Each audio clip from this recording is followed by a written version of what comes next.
I'm doing one thing really stupidly that I should stop doing. It's like, how long is it going to take you to figure out what that is? It's about 2 seconds, right? You've known it forever. And you could even make it less demanding. You could say, there are some stupid things that I'm doing that I know are stupid and wrong, that I could stop doing, that I would stop doing. And then you can just start with that. And you can just do that. And maybe it's just a little thing, although it's not, because it's a step forward on the proper voyage. It's not a small thing. And you think, well, what would happen? You could say, let's do this for a year or even a month.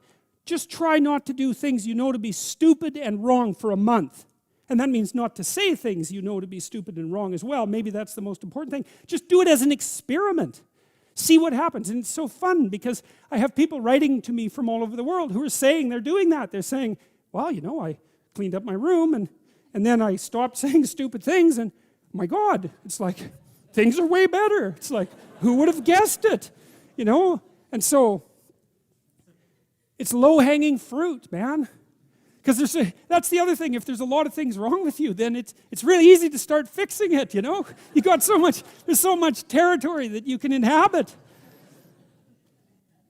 I will make of thee a great nation. I will bless thee. That's good. I mean, the whole nation thing, that's positive. But to have God on your side, that's, you know, you might want that when things get rough. That would be good. And make thy name great, and thou shalt be a blessing. Wonderful. That's a good deal.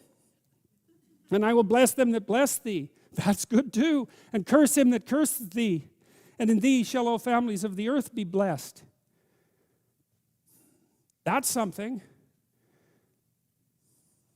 That's something. Wouldn't it be something if you could wake up and your day was composed in part of people thanking you for all the good things you've done in the world?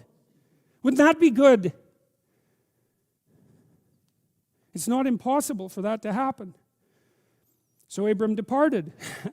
Yes, as the Lord had spoken unto him. And Lot went with him. And Abram was 70 and 5 years when he departed out of Haran.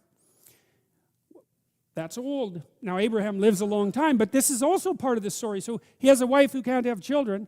He has nothing. Obviously, he's been hanging around Dad's shack for a little too long, given that he's 75, right? It's time to get a fire lit underneath him a bit.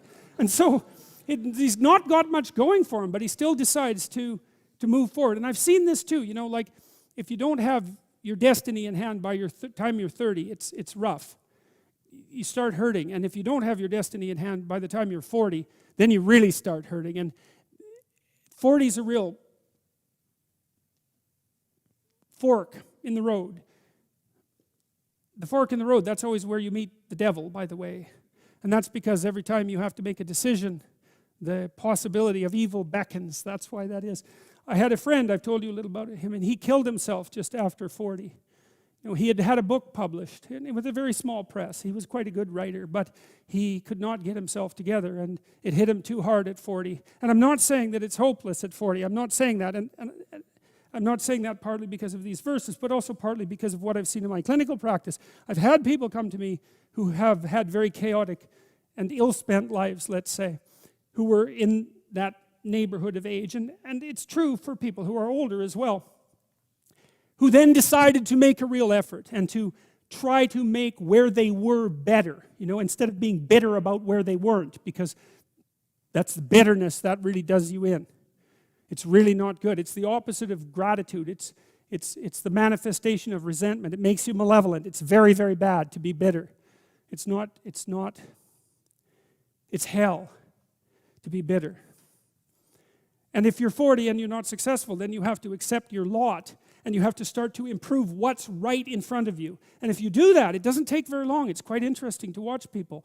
Things can be a lot better in 6 months and they can be way better in 2 years. Like, it's a struggle, uphill struggle, but it's by no means impossible. And I don't know, again, what the limit of that is. I suppose it depends to some degree on the degree of your commitment. But anyway, so it's another indication of the real validity of this story. God isn't setting this up to be easy, right? Abraham's old, and his wife is old too, and more than that, she's barren. How is he going to be the father of nations? How is he going to be successful?